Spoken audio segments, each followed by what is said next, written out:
9:1, a false balance is an abomination to the Lord, but a just weight is His delight.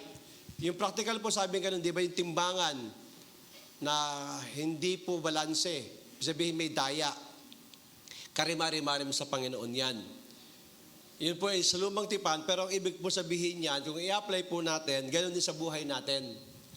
Dapat tayo balanse. May mga Kristiyano na kapag sila po ay lalo pagbago o immature na Kristiyano, hindi balanse. Ano ibig sabihin? Magaling sa loob ng church, pero pagdating sa bahay, sa tahanan, hindi maayos. Magaling sa church, pagdating sa trabaho, madaya. Hindi tapat. Hindi dapat ganon. Magaling sa spiritual, pero pagdating sa larangan ng physical, ng practical, hindi rin maayos. Hindi po. Kasi nilikha tayo ng Panginoon, spirito, kaluluwa, katawan. Okay, next slide. Makikita po natin yan. Man is three-dimensional. Ang tao meron pong espiritu, meron siyang kaluluwa, at meron siyang katawan. Yung espiritu at kaluluwa, hindi natin nakikita. Anong kaibahan ng espiritu sa kaluluwa? Ang espiritu po, ang nilikha ng Diyos sa atin, na siyang may kakayanan na makipag-ugnayan sa Diyos. Ngunit nung tayo po ay unbeliever pa, namatay yung ating espiritu dahil sa pagkakasala ni Adan, kaya patay tayo sa ating espiritu. Nung tayo na born again, nabuhay ang ating espiritu. At yan ang nagko-communicate sa ating Panginoon. Ngayon, yung ating kaluluwa, yung kaluluwa po natin dyan po, nakaupo ang ating pong five senses, hearing, taste, okay, smell, touch, alright? Yan po lahat yan, yung seeing. Yung kaluluwa po natin, nandyan din po yung emosyon natin at ang karunungan at yung ating kalooban. Yun po ang patuloy na inaayos ng ating Panginoon. Kaya doon po sa three tenses of salvation, ang unang naligtas yung espiritu natin na born again tayo. Ang iniligtas ng Panginoon ngayon, yung ating kaluluwa, yung ating kalooban na umayon sa Diyos. At sa pagbabalik ng Panginoon, ang panghuling iniligtas yung katawan natin na nabubulok, mapapalitan ng di nabubulok. Kaya kailangan, ang atin pong buhay Kristiyano ay balanse. At ang ating pong modelo ay ang ating Panginoong Jesucristo. Sa Lucas 2:52, anong sabi? Okay, andyan pa rin dyan, hindi tayo lumanap. Luke 2:52, anong sabi? And Jesus grew in wisdom and stature and in favor with God and man. Nung nakatawan tao ang Panginoong Jesucristo bilang Diyos, na anak ng Diyos na katawan tao, lumago rin siya sa karunungan. Lumago rin siya sa stature niya o sa kanyang physical na paglago. At siya ay nagkaroon ng pabor sa Diyos at sa tao bilang tao, hindi bilang Diyos. Kaya kung paano si Jesucristo ay kailangan lumago, ganon din tayo. Dapat lumalago tayo sa espiritu, lumalago tayo sa kaluluwa, sa karunungan, at lumalago din tayo sa ating katawan. Kaya kailangan din ang ating katawan na inaalagaan din natin. Ngayon po, may 7 tips, tulong sa atin para mabuhay tayo ng balanse. Kasi ang mga tao natitisod kung tayo Kristiyano, hindi balanse ang ating pagiging Kristiyano. Ano yung una? Part ng pagiging balanse, dapat tayo, hindi yung tayong wishful thinking lang. Hindi bara-barabay. Dapat nagpaplano tayo. Nagsiset tayo ng mga goals. Yan ang sinabi sa Luke chapter 14, 28-30. Kung mabasahin po natin yun ang sabi, sino sa inyo magtatayo ng bahay, hindi mo pina-estimate. Diba? Dapat, halimbawa, magkapatayo ka ng bahay, kukonsulta ka muna sa architect, sa engineer. Kung magkapatayo ka ng 2-3 palapag, magkano kaya ang aabutin? Kung ang budget ay 30 million, ang hawak mo ay 5 million lang, itutuloy mo ba yon? Hindi mo itutuloy. Kaya may planning. Nagsiset na tayo ng goal. Halimbawa, 5 years from now, ano sa tingin mo ang gagawin ng Diyos sa buhay mo? Yung bang inyong kabuhayan, hanggang dyan na lang ba? Ikaw ba'y mag-aaral pa? So, kailangan daw mag-create ng to-do a list or action plan. Magplano ka, mag-pray ka, Lord, 5 years from now, 4 years from now, o a year from now, ano yung tinatarget mo? Kailangan may target tayo, may goal tayo, may plano tayo. Develop the art of setting long, medium, and short-range goals. Yung iba mahirap yan. Pero kahit pa paano, meron tayong tinatarget sa buhay natin. Kahapon, Dedicate ako ng bagong tricycle at motorcycle ni Terence saka ni Rosie. Kasi ina-advertise ko na, magne-negosyo ulit sila ng isda. Gawili tayo galing sa panukulan. Di ba? Sariwang isda. Kaya supportahan natin kapatiran natin. Okay? So, later on, dapat may goal ka. Ngayon, kung tricycle, later on, baka owner na o baka jeep na. O kung ngayon, meron ka ng sedan, later on, pick up na kasi pang farm. Di ba? So, paano po yun? May tinatawag silang ABC of goal setting.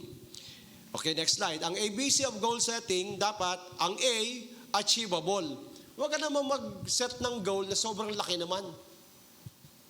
Pag hindi mo pa kaya, huwag pilitin. Pero ang goal setting, kailangan achievable. Ang B daw ay believable, kapanipaniwala. Nag-set tayo ng goal ng 300. Kaya ba? Kaya ba na magkaroon 300 disciples pagkatapos ng 2026? Tama ka. Kaya. Bakit? Kasi 60 ang workers natin, mga kapatid. Kung ang 60 workers na yan, magdi-disciple, magkakaroon ng disciple ng tig-5. Ilan yun? Di 300 yun. Plus yung 60, 360 tayo. Kailangan malinaw ang goal. Believable and concrete, ibig sabihin, definite or specific. Kaya kailangan may numbers Alam natin, kaya 300 disciples. Paano kaya mag-reflect dito? 300 disciples for 2026. The more specific and clear you make your objectives, the more focused your life will be. Dahil may tinatarget ka, may gusto ka mangyari, pinag-pray mo yun, at tinatrabaho mo yun.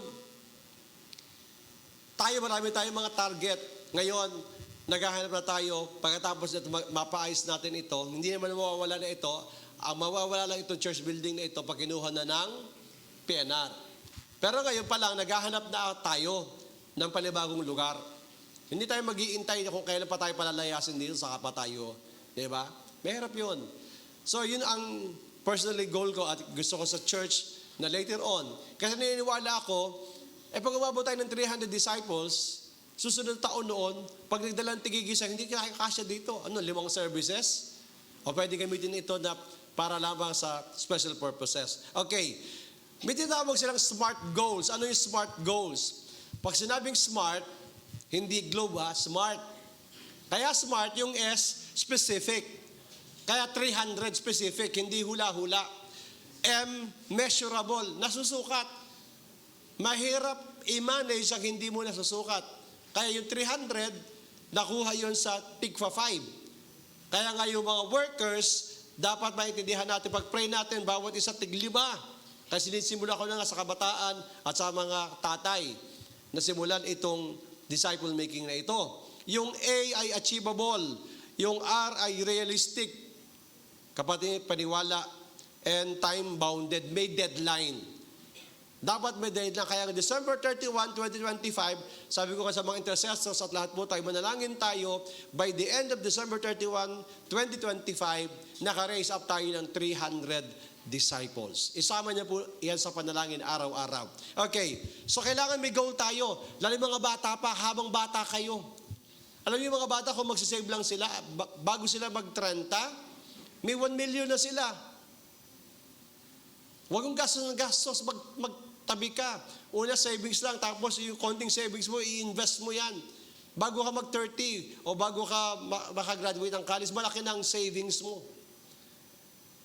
Kumuha kami, hindi pa namin napirmahan yung sa card bank. Yung mga ganun simpleng bagay lang, simulan mo ng maaga. Turuan natin yung mga anak natin. So pangalawa, study the word.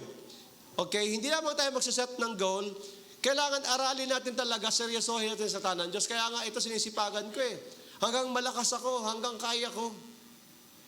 Hanggang kaya pang sumipa, sipa. Hindi mahirap yung kung kailang wala ka ng, hindi ka na makaugaga. Yan ang mga talatang yan. Di ba sabi ng 2 Timoteo 2:15? Mag-aral tayo sapagkat ang isang manggagawa hindi dapat kahiya-hiya.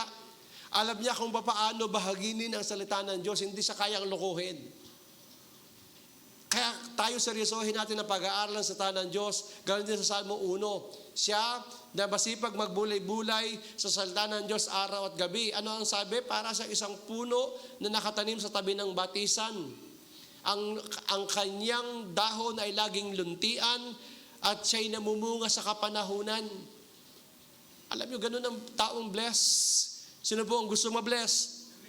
Abay, aralin niyo sa salita ng Diyos. Araw-araw magbulay-bulay ng salita ng Diyos. Yan ang sinabi ni Joshua sa Joshua chapter 1 verse 8. This book of the law, ang aklat na ito ng kasulatan, ay huwag mahiwalay sa iyong bibig. Dapat bukang bibig, isa puso, isa isip, aralin. Bulay-bulay daw natin ang salita ng Diyos araw at gabi. Araw at gabi upang matupad ang nakasa doon. Tutuparin natin, gawin natin yon. O kanina, message? Magmahalan. Baka mamaya paglabas ng church na ito, church building na ito, wala na. Nabangga ka. Ano ka ba? Hindi ka tumitig sa daan mo. Patay tayong bata tayo dyan. Diba? Hindi ina-apply ang word of God. So, aralin ang salita ng Diyos, sundin ang salita ng Diyos. Ano sabi? Sigurado, nakatitiyak, you will surely prosper. Siguradong ikaw ay pagkapalain, mananagana ka, at makakaroon ka ng mabuting tagumpay. Aralin natin at sundin, i-apply natin ang salita ng Diyos. Pangatlo, hindi ko naayos pala ito. Third, okay. Sa pangatlo, dapat pray in the Spirit. Ano sabi ng Romans 8:26? Hindi natin alam ang tumpak nating ipanalangin. Kaya ang illustration dyan, yung leon. Di ba, nabasa nyo ba yon? Nakita nyo yun sa illustration? Pumasok sa prayer room, kuting. Paglabas ng prayer room, leon na. O tigre. Ano kaya itsura natin pagkababa natin sa pangil? Para tayong mga di ba? So, Romans 8:26 ang sabing ganoon, palagi tayong manalangin sa Banal na Espiritu kasi hindi natin alam kung ano tama natin yung pananalangin. Yung prayer po natin, nakalaman lang natin, short yun eh. Kasi sikapin natin kung hindi ka pa nagpe-pray in tongues, mag-tongues ka. Ang sabi ng unang Korinto 14:2, pag nagpe-pray tayo, nag-i-speak tayo in tongues, hindi natin naunawaan. Pero, tumitibay ang ating espiritu, tumitibay ang ating pananampalataya. Kaya, mag-pray tayo. Sabi ni Pablo, ako kapag nasa sarili kong bahay dalanginan, mas mahaba ang prayer niya sa tongues. So, hiligin natin sa ating Panginoon. Sabi ng Jude 20, build your most holy faith by praying in the Spirit. Ang sabi, pagtibayin mo ang iyong banal na pananampalataya sa pamamagitan ng pananalangin sa Banal na Espiritu. Kaya nga, napakahalaga na nagpipray ka in tongues. Kasi yun ang sabi ng ating Panginoon, hintayin nyo na kayo mabautismuhan. At ang katibayan na nabautismuhan sa Banal na Espiritu, nakaka-speak in tongues. Na hindi ito inaaral, ibinibigay ito ng Banal na Espiritu. Kaya nga, ang isang malalim na Kristiyano, malalim sa panalangin sa tongues. Nagpe-pray siya in the Spirit. Sabi ni Paul, I will pray with understanding, but I will pray in the Spirit. I will sing with understanding.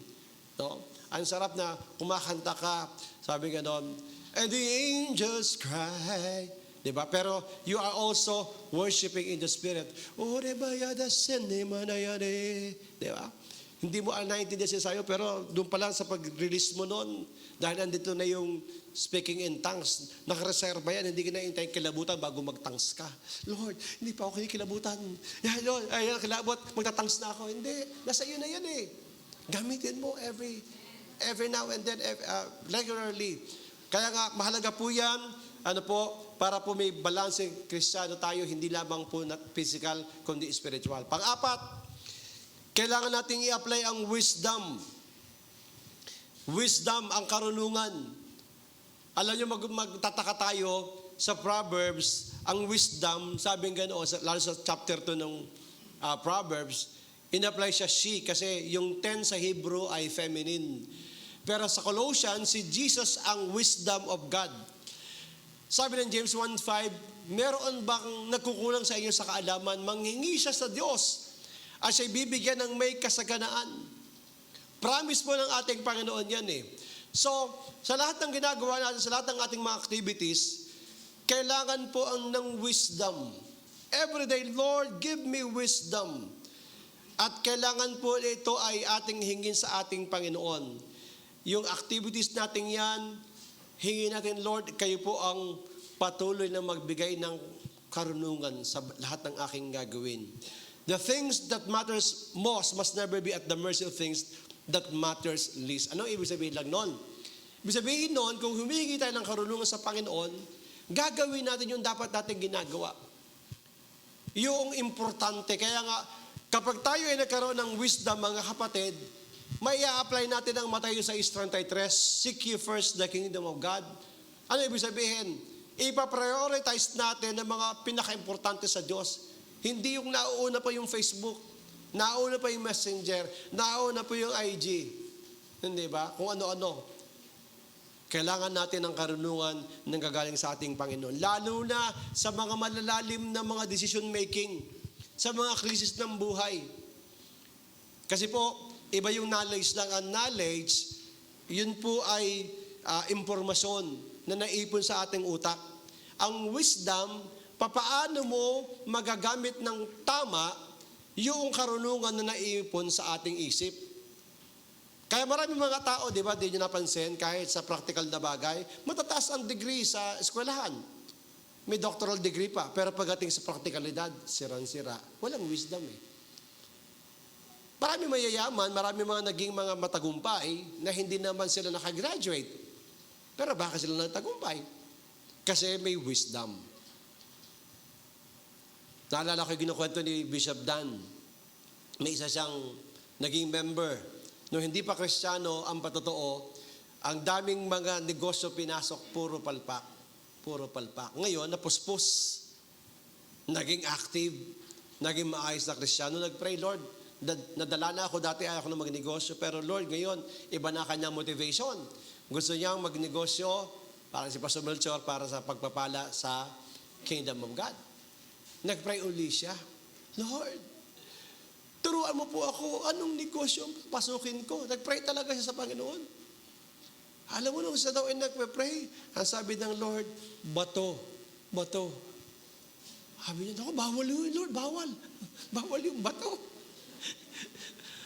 Hindi niya maintindihan yung revelation sa kanya, bato. Kaya pag nag-pray kayo, may sinasabi yung isulat nyo lagi, bagaman hindi mo pa naintindihan. Later on, may isang kaibigan siya na na-born again din pala, nagkita sila. Bro, pareho pala tayong Kristiyano na. Dati sila magkabarkada. Merong inialok sa akin ng negosyo. Alam ko ano? Gravel and sand. Katatapos lang noon nung pinatubo. So may mga contact sa Pampanga, etc. Yun. Pinasok nila, nag-supply sila sa malalaking mga construction company ng graba at ng buhangin.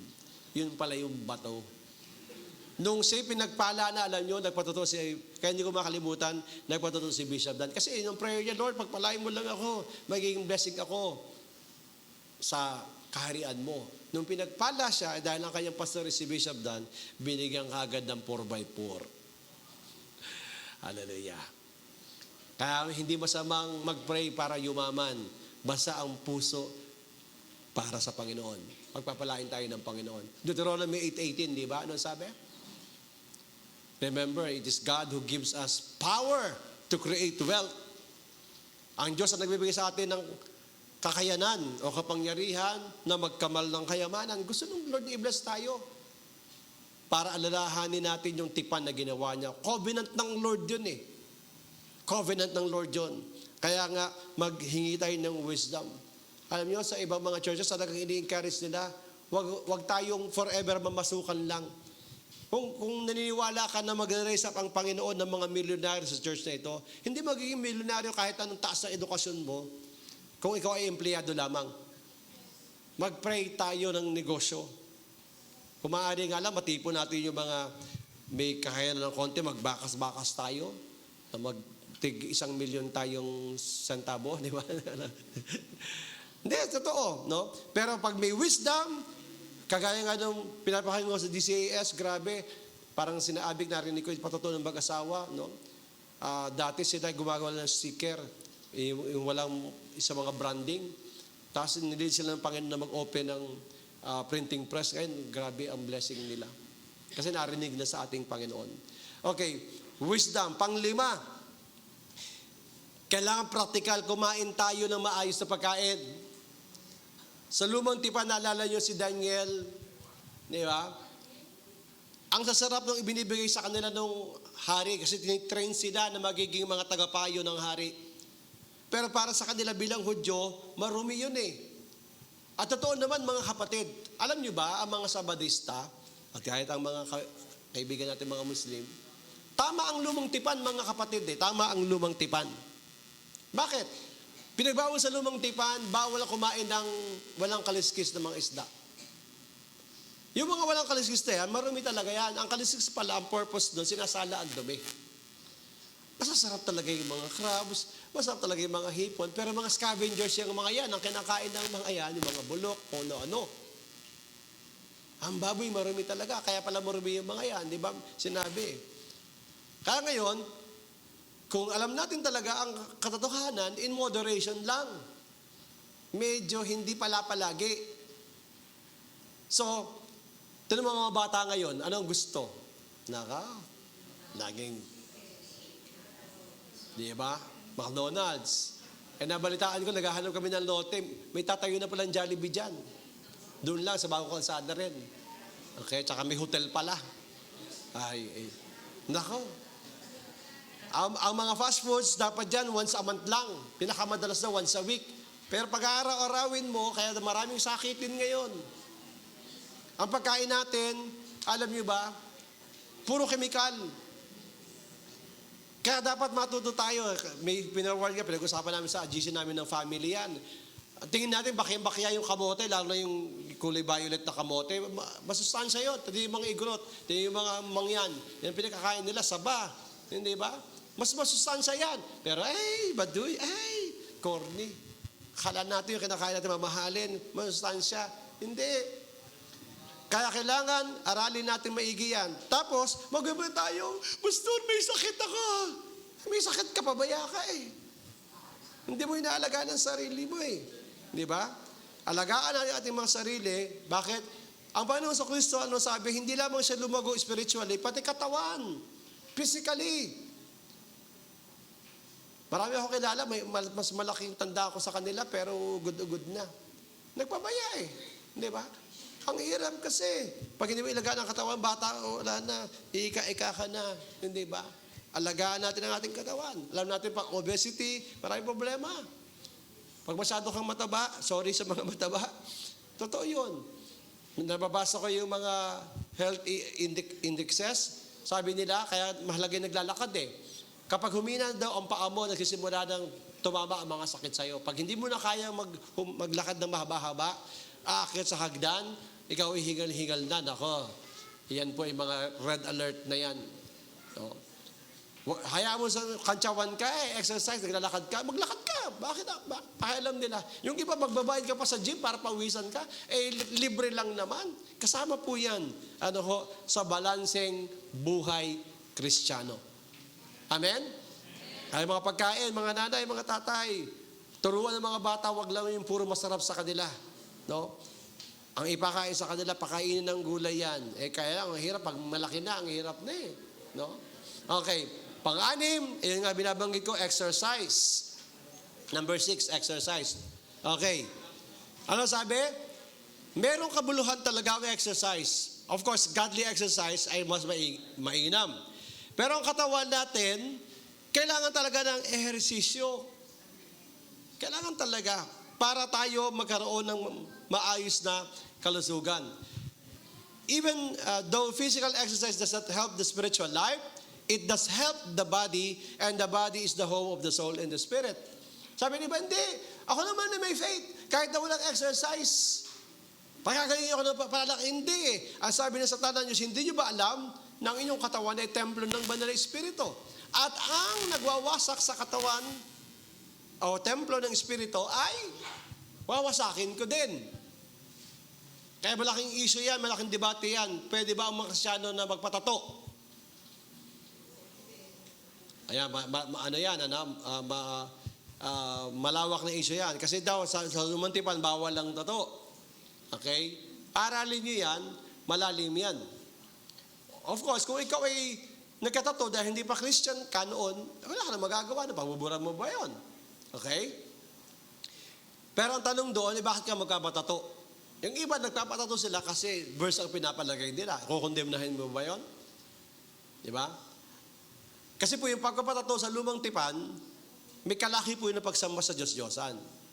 Pero para sa akin, hindi talaga desente. No? lalo na sobrang tato, may isa akong pamangkin, ay talaga pag nakita niya, ang gwapo, mistiso. Sa nanay, may lahing Amerikano kasi yung hipag ko, Grimes ang apelido, yung kuya ko, mistiso rin. Ang gwapo. Pero ang tawag ng mga pinsan, si Joaquin Bordado. Talagang ang dami tato, colored pa.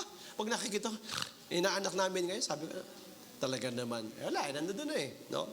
So, kailangan pong alagaan natin ang ating kalusugan.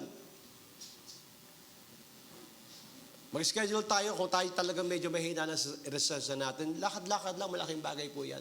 Araw-araw, maglakad ka kahit kapraso, 15 minutes, 5 minutes. Mag-stretching ka, malaking bagay po yun. No? Kasi po, para magamit pa tayo ng ating Panginoon. Sabi ng unang Korinto 10:31, a person who loves the Lord and appreciates the body God created will take care of it. No? Ano sabi ng ganoon? In everything we do it for the glory of God. A person who loves right man, right woman, or family will take care of himself for them. Bakit? Para kasi sa pamilya, di ba ang hirap naman noon, nung nag-senior citizen ka na, puro na lamang ang dami-dami mong maintenance drugs. Tapos yung mga anak mo kawawa naman, may takbo sa ospital. Di ba? Okay, ikaw yung savings mo, ibig ni-enjoy mo yung pension mo, pang ano na lang, pang maintenance na lang. Di ba, ang sarap nung ikaw ay nakapag-save, ikaw ay may pensyon, pabura-burakay ka na lang, di ba, El Nido ka na lang, di ba?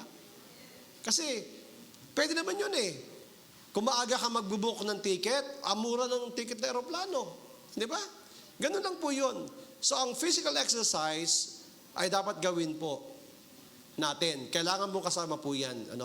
So, panguli, at pangwakas, ay kailangan po ng rest and recreation. Hindi ko pala na-edit ito. Salamat sa inyo. Okay?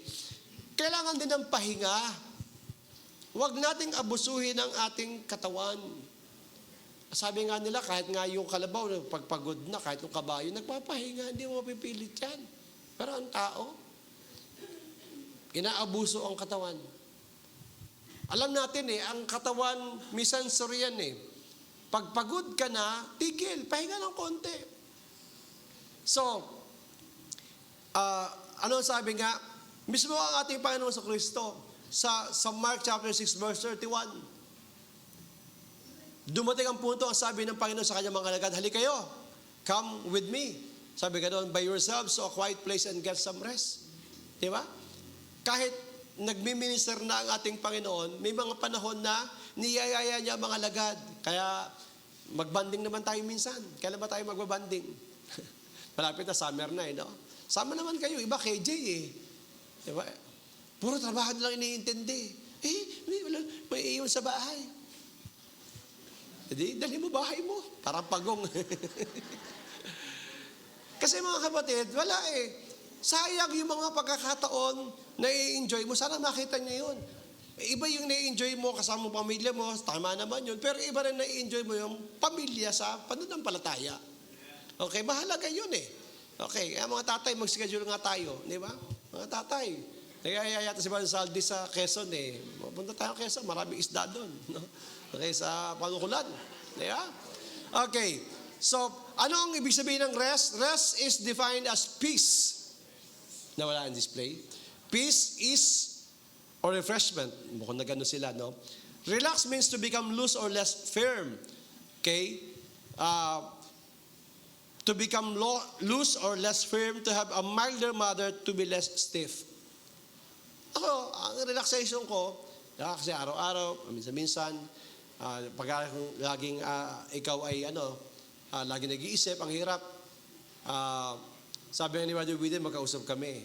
Taka ko, hindi nagsusot ng relo yun Ano ba tawag doon yung pang-monitor? Meron siyang ganon. Sabi ko, sir, this is not a watch. This will monitor my movements. Kaya sabi ng doktor ko, meron kasi siyang PT, Sabi niya, kahit daw ako ay nag-gym, pero kulang pa rin. Kailangan, ang target niya, 10,000 steps a day. Kaya minomonitor niya. Habang kakalo kami assessment tayo ng tayo, lakad na lakad sa paligid namin. Habang nag-meeting, lakad. Kaya bakit? Kasi kulang pa yung para yung monitor niya. Araw-araw kailangan gumagalaw. Pag hindi ka gumagalaw isang araw, di ba, kaya biro din, galaw-galaw, baka ma-stroke. Totoo yan. Sa araw din na ma-enjoy, nung gusto mo, tinutulog ka sa wheelchair, nagaganong-ganong ka na lang. Bakit?